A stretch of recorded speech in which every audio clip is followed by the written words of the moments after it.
Yon, kausapin mo na sa sino ba sa kanila ang maganda kausap? Ang unang tanong ni Vince ay... Question number 1. May discrimination ba sa love? Diskriminasyon. Naniniwala ba kayong may diskriminasyon sa love? Kyla. Siguro po I'll say yes. Yes. Kasi po, based po sa mga nawi-witness ko sa mga kaibigan ko. Like, for example po, may kaibigan po kasi akong gay. So, nakikita ko po dun yung discrimination po ng love. Kasi, minsan kapag po magmamahal sila, wait lang. Minsan po kapag pagmamahalin sila, parang hindi unconditional. Parang kailangan may bibigay muna sila. Based lang po sa nawi-witness ko, may bibigay muna sila bago ibigay pabalik sa kanila. Yeah. Yeah. Nakita niya yun Yes sa po, paligid no-witness. na hindi niya man personal na nararanasan, nakita niyang nararanasan ng marami. Sa mga kaibigan. Very true. Mulat si Kyla. Mulat. Ay, Ay, iba. mulat lang. Vena. Sa akin din po, oo. Kasi sa tingin ko, ito yung nakikita natin dito sa mundong ginagalawan natin. Na karaniwan po, di ba nakikita natin na kapag pangit ka, hindi ka kamahal-mahal. Kapag maganda ka, kapag gwapo ka, hindi mo kailangan mamalimos ng atensyon sa iba. At pagdating sa pagmayaman ka at pag mahirap ka, parang ang hirap ipaglaban ng pagmamahalan nyo. At sa tingin ko, yun po yung masasabi ko na kahit sa love, may discrimination po. Matulain talaga siya. No? Oo, so Imagine mo marami. na, girlfriend mo, nag-aaway kayo ganyan. Paano? Nagtutula siya. Paano ka magagalit? Sabi niya, ano? Sino yung nakita kong katabi mo? Naniniwala ako na sa buhay, sa Diyan meron tayo makikilala na ibang tao. Ang buhay ko ay hindi lamang nakaangkla sa pag-ibig ko sa iyo, ngunit sa iba ding tao sa mundo. At naniniwala ako na kahit may makilala akong ibang tao, ikaw pa rin ang nilalaman ng puso ko. Pero hindi mo maikakaila sa aking mga nakita. Kitang-kita Hindi mismo ng aking mga mata na merong kang katabi. Sino yun? Ipaliwanag mo. Bakit kailangan mong itanong pa sa laki ng iyong mga mata? Hindi ba't nakita mo ng malinaw na malinaw kung sino sila? Maaaring tama ka, malaki ang aking mata. Pero iba ang nakikita ng mga mata. Ang hirap ha? Ang hirap ng ginagawa niya. Yan ka sa guardian angel mo. Tabi mo guardian angel mo. Galing. AZ. Azzy.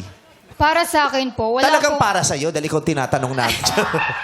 Yes, Azzy. Ito po, I'm ready. Okay. Para po sa akin, wala pong discrimination sa love. Kasi pag sinasabi nating love, it is genuine. Hindi po siya dinediscriminate. Kahit magkaiba pa kayo ng, alang lahi, kahit hindi kayo magkaparehas ng gender. If it is love, it is love. It is genuine. Tama din naman. Yes. Hindi naman yung labang nang didiscriminate eh. Yung mga taong tao. nakatingin dun Yes, sa mismo. nagmamahalan. Tama. Diba? Our love does not discriminate. Pero yung mga nakikitanaw sa pagmamahalan namin ang nagdi-discriminate sa aming pagmamahalan. Yeah. Ganda. Galing nilang tatlo. Ang gaganda nyo. Ang gagaling Correct. nyo. Vince, kanino ang green flag? Kay Searchy number 3 po. Azzy! Bakit? Kasi po, naniniwala din po ako sa sinabi niya. Tsaka po, pag nagmamahal ka, wala pong mali doon. Wala pong... May pinapahid ka? May natapakan ka ba? Meron. Feeling ko meron eh. May malagkit eh. Kanino? Hindi, nagkaano lang yan. Walang mali sa pagmamahal. Azzy, congratulations! May green flag ka! Approve ba kay Abby? Yes po. Ganon din po. Kung ako rin po si Vince, si Searchy number 3 din po. Kasi ang ganda po talaga ng sagot. Yes. Tama rin naman po. Ayun, nagkaisa sila. Anong question number 2 mo, Vince? Anong isang bagay sa palagay mo ang hindi mo maibibigay sa karelasyon mo? Anong isang bagay na sa palagay mo hindi mo maibibigay sa karelasyon? Di ba madaling sagutin kasi, ano bang kaya mong ibigay? Yes. Kaya kayo magbigay ng ganito, pero ano yung hindi mo kayang ibigay? Azzy, number 3. Bukod po sa sinabi ko kanina, 'di ba? Love is genuine. So, para din po sa akin sa akin na naman. Ano po? Ako po kasi wait lang, nakalimutan ko yung tanong. Ay. Ano yung sa palagay mo hindi mo maibibigay Maibibigay sa sa partner boyfriend mo or sa partner mo? kapag nagmamahal ka, buong-buo mo ibibigay eh. Yung sarili mo, yung goals mo, yung dreams mo. Kaya hindi ko po masasabing walang bagay na hindi ko kayang ibigay sa taong minamahal ko.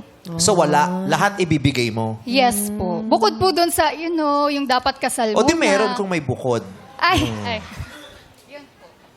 Yun po. Kasi pag wala, absolute, lahat ibibigay mo. So lahat kaya mong ibigay sa boyfriend mo. Yes po. Kasi kung magmamahal ka, nasa isip mo na siya na dapat yung papakasalan ko. Yun po.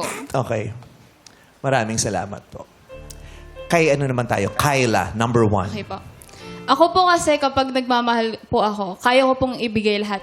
Pero siguro po, maliban sa pangarap ko, sa career po. Sobrang halaga po kasi sa akin nun.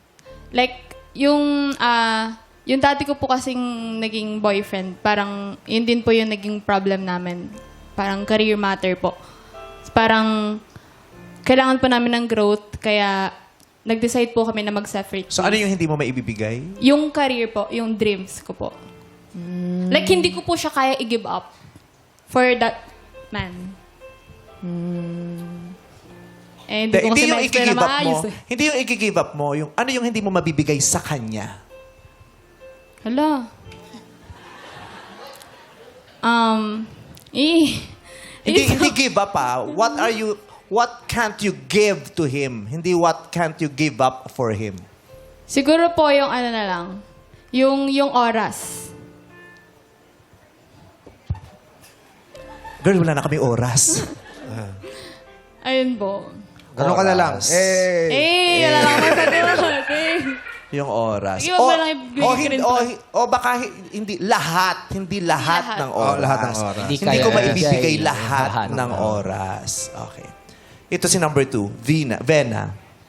Siguro po kung meron man akong hindi ibibigay, yung hindi buong pagmamahal. Kasi kapag nagmahal ka po, dapat ibibigay mo talaga ng buo.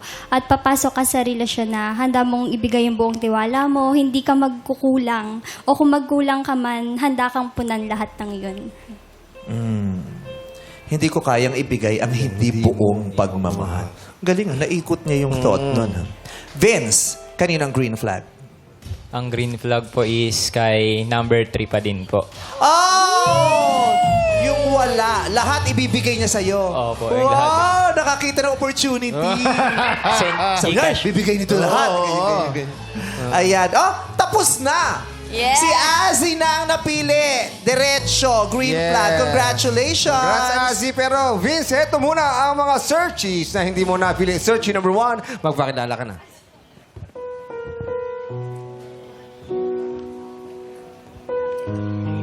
Hi. Sige, choice mo yan eh. Okay lang naman. Pero ayun, sana mag-work kayo ni Azzy. Super bait niyan. Hey! Hey. Thank you po. Vena? Vince, si Vena. Hello? Ayan, I'm happy for you na nakaalis ka na sa ganyang sitwasyon. At masaya ako na makilala mo si Asi. Sobrang bait niya. And sana mag-work kayo. Thank you. Thank you. Thank you, Vena. Vince, pakinggan mo ang message sa'yo ng ex mo na si Abby.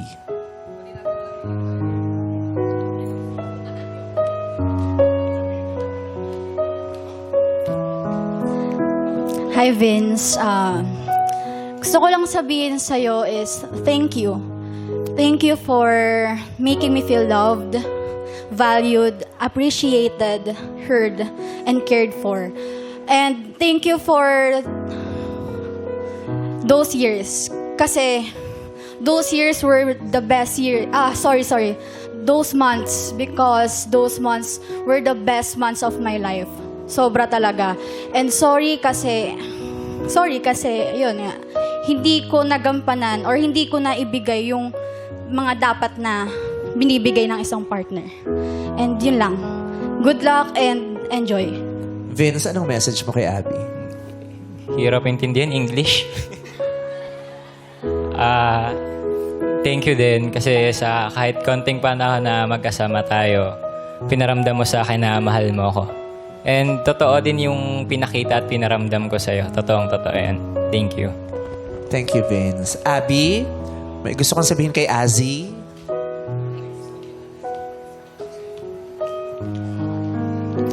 Asi. Hello. Hello. Gusto ko lang sabihin sa'yo na you're lucky kasi you'll get to meet him kasi. So, sa lahat ng mga nakilala kong lalaki, siya yung pinaka-pure yung puso. And lahat gagawin niya para sa'yo. Kaya, yun lang. Enjoy and good luck sa inyo. Thank you. Azzy, tabihan mo na si Vince, dali.